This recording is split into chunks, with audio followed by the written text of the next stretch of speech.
Welcome back to T-Rod Whiskey. I know allocation season is starting to kind of wind down, draw to a close a little bit. Thanksgiving is next week, and every year, and I'm sure there's more than a few of you out there that are just like me. Every year I have this little glimmer, this itch of hope that maybe I will find one of the Buffalo Trace Antique Collection, the BTAC line. I'll find one of those bottles for retail, but it never quite happens. So I put together a list of, let's say 5 bottles, but really it's 10 bottles, 10 alternatives to BTAC. Let's roll that intro.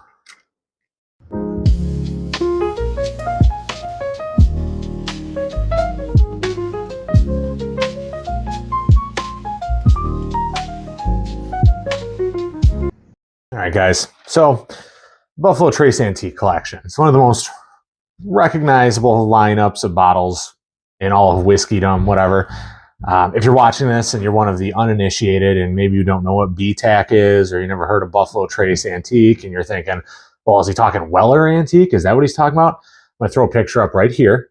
Okay. This is the lineup of all 5 of the bottles. So you got Sazerac 18, you got the Thomas H. Handy, the William LaRue Weller, the Eagle Rare 17 here, and then the big dog, in my opinion, the George T. Stagg. Okay.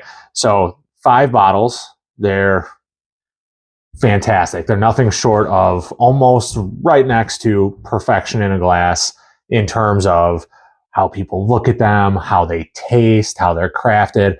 I personally have only ever had, I've had a George T. Stagg from 2023 and 24.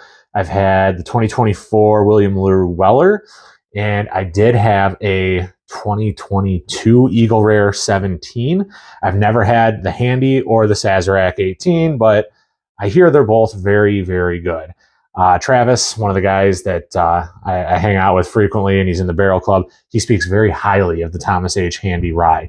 So what I've done is I put together a list of, let's say, an alternate for each one of those, and then an alternate for that alternate, because let's be real, some of these might be just as hard to find at a reasonable price as BTAC.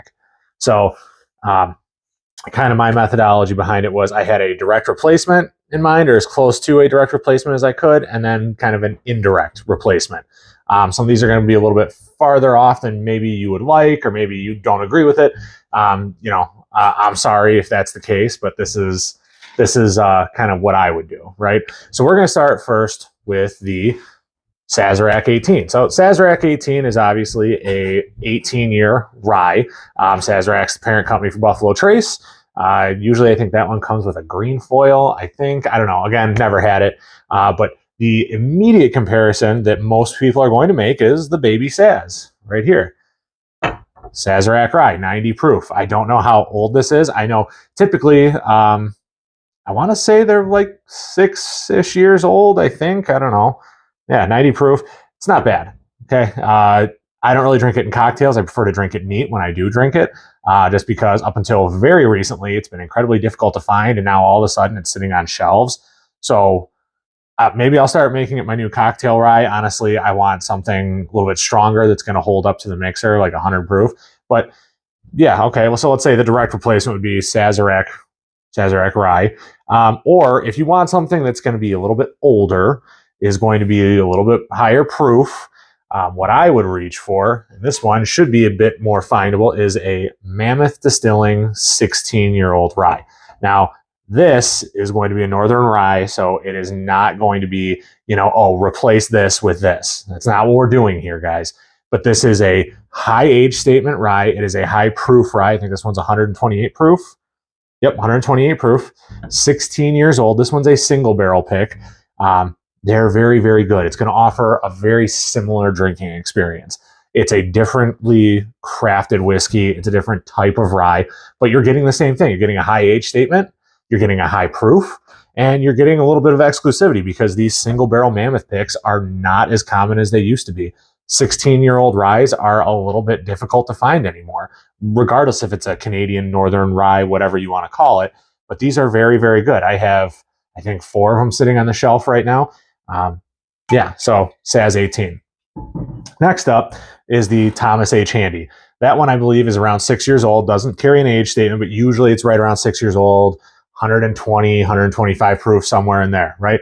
Okay, so this is the Smooth Ambler Founders Cask Strength Series. So this one's 5 years old, a little bit younger, but it is a little bit on the proofier side, 122.6 proof. I think these are really, really, really good. This one, is this their distillate? Distilled and bottled by Smooth Ambler. So this is completely their distillate. This is not MGP product. So I think, again, very, very good drinking experience. Probably not going to be a direct replacement, but it's what's available. This is a batch 3 from 2021. I haven't seen any of the batch 4s or anything after that out here in Michigan. I don't even know if we really get much distribution of this anymore, but I think this is really good. I bought this one. I have a backup bottle. I think it's a really, really good cask strength rye that's going to give you a slightly off the beaten path drinking experience that you're not going to get in a lot of other bottles. But this one, again, can also be hard to find, especially if there's not distribution to your state. Finding these online has proven to be a little bit of a challenge for me as well. So maybe a little bit easier one, because I know their net casts a bit wider. This is the Old Pepper Rye Whiskey, specifically the finest Kentucky oak, because keeping in mind, we are trying to replace a Buffalo Trace antique bottle here. This one is 109 proof, so a little bit lower proof, but this is the FKO, finest Kentucky oak. So it's finished in a secondary Kentucky oak barrel, and this is really, really good. When I went to go and get this bottle initially, I went to the distillery and I went straight to the bar as soon as we got there. And I'm like, hey, do you guys have any of the FKO left? Bartender pulls out a bottle, sets it on the counter, and there's about like yay much left in there. Pours me a shot for free, and he's like, that's all we have left in the building. Fast forward 6 months, and a store near where I work happened to have one of the ryes, one of the bourbons. I bought them both. This is a really, really good rye. It's a little bit on the oakier side because of that secondary barrel finishing, but it's sweet. It's spicy. It coats the palate really well. And this is still very difficult to find. It carries a decent price tag. I think this one was about $90, $100. I don't know anymore. But I love it, and I think it's absolutely fantastic. And if you can't find a Thomas H. Handy, maybe consider one of these. Okay. Next up, George T. Stagg. So the obvious replacement is going to be Stagg Jr., or simply Stagg. This is actually a Stagg Jr. This is a batch 14B, I want to say, 130.2 proof. If I'm wrong, someone out there on YouTube is going to correct me. But Stagg Jr. is obviously the most direct, easiest replacement bottle for that. But these are also unobtainium, impossible to find. Or if you do find them, people want $250, $300. I was recently at a store, and the guy had a case of these sitting, and they were just regular. They're the Stagg, not the Stagg Juniors anymore. So I think a batch 23, 24. And he wanted $300 a piece for them. And when I told him that the price was too high, he asked me what I would want to pay for it. And I said, you know what? I really wouldn't pay any more than $150 for one of those. And he then started yelling at me and told me that I couldn't come into his shop and just look at bottles. He needed buyers, not shoppers.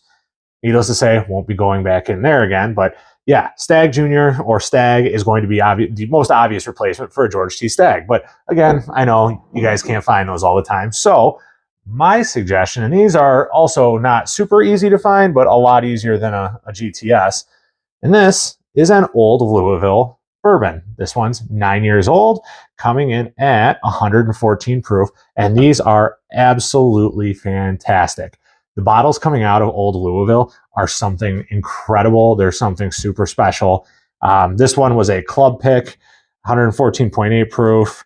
Yeah, it's 9 years old, out of Kentucky. It's fantastic. Uncut, non-chill filtered. Obviously, this is bottle number 38, whatever. But I really, really enjoy these. I can't wait to have the option to start getting my hands on more of these, but the distribution hasn't made its way to Michigan yet. So I kind of have to either order online, or when I go to Kentucky, grab one, or if a club does a pick, I'll kind of jump in on one of those. But they're amazing. They're awesome. You get the deep chocolatey, dessert-esque kind of notes with like that high punchy flavor that you would get with the George T. Stagg. The color on these, very, very similar in my opinion, just that rich, dark brown color. I think they're excellent. It's an awesome, awesome drinker. I love it. And I mean, it doesn't hurt that you get this sweet velvet bag. I don't think the BTAC bottles are coming in the velvet bags anymore, but if they are, cool. Next, William LaRue Weller. So we're going to go with another Weller. This is a Weller full proof, specifically a single barrel. These have become a lot easier to get your hands on the last couple of years. Easier to find, not necessarily more affordable. When you do find the single barrels of these, they're usually $150, $160, $200. I've seen some club picks like $350 because they had fancy wax and little toppers and stuff. I'm not into all that. That's not my jam. This one is from the Brotherhood of the Barrel. This is from a few years back. And I don't think I paid too terribly much for this. I think I paid $150, and I also got, I think, like 2 bottles of Four Roses Yellow Label with it. So not the worst deal in the world. But this is going to be as close as you're going to get to a William LaRue Weller for findable. Maybe the Weller single barrel might be a little bit of a better comparison. I don't know. But those are few and far between. And if you're going to pay $600-$700 for one of those, you might as well just pay $800 to $1,000 for a William LaRue Weller. These are much more affordable. Still 114 proof, so still pretty high proof. Weller mash bill, boom, there you go. Not really a whole lot else to say about that. Now, if you can't find one of those, or maybe it's, a little too much for your wallet, maybe you can't even find those where you live, I'm going to suggest, and this is not a wheated bourbon, so get off my back, but Bardstown Discovery. This is a batch 12, doesn't have to be a batch 12. For years, I have said the strongest BTAC fighters on the market are the Bardstown Discovery series. Yes, they are blended, but they're higher proof. Usually they're older age, or at least a good portion of what is in these bottles is older age. I mean, what more can you guys want, right? This specifically is rumored to be about 50% 14-year-old wild turkey, which is still very, very, very good. And William LaRue Weller doesn't come with an age statement anyways, and we don't know if it's a single barrel. In fact, chances are it's probably not. So go ahead and, put your eyebrows down, because this is damn good whiskey. So yeah, Discovery series. Pick one up. And finally, Eagle Rare 17. Fred Minnick has gone on record as to say that a lot of times an Eagle Rare single barrel pick is going to be better than the Eagle Rare 17, because the Eagle Rare 17 spends so much time in the barrel. It's often over oaked or super oaky or just too astringent, and just, on top of it being impossible to find and $1,000 when you do find it, right? These are usually $50 to $60. This one's actually got a fair amount of dust on it because I pulled it from the back of the shelf, because this one is a Harper Liquorland barrel pick from a couple of years ago. It's about halfway gone now, which is sad, but it was rumored that this was about 14 and a half years old, and it was limit one, so this is the only one I have. And I tried it side by side with a regular Eagle Rare pick, and there's no comparison. This is so good. This has the sweet oak to it, the butterscotch, caramel, just fantastic. So good. Everything that you like about Eagle Rare is just dialed up to an 11. Spent the perfect amount of time in a barrel, if you ask me. But yeah, it's real good. And these are super findable, guys. Everybody and their mother is doing Eagle Rare picks nowadays. Personally, I don't like to pay more than $50 a bottle for an Eagle Rare pick. Sometimes I'll pay $60 if I know it's either A, a palate that I'm going to agree with, or B, I know it's a higher age statement and I'm willing to roll the dice on it, because they're really good. But at the end of the day, they're still only 90 proof. Okay, you're not getting a cask strength version of this like we would like. But Eagle Rare store picks, definitely a good idea. I have about a dozen of them now, and I have not once, not ever, regretted picking one up. Okay, but maybe your club isn't big enough to get an Eagle Rare pick. Maybe the stores around you they're not quite Hollywood enough, so you need something else. Well, the last bottle I'm going to recommend to you is Calumet 16-year. This carries a 16-year age statement, so damn close to that 17-year, and 106 proof. So to my knowledge, the Eagle Rare 17s are usually fairly low proof, just like this one. These are everywhere.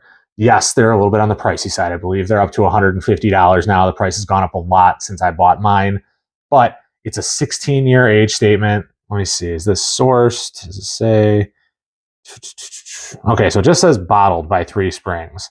Doesn't say where it was distilled, so it's likely sourced, but I believe it is Kentucky straight bourbon whiskey, so it's at least Kentucky distillate.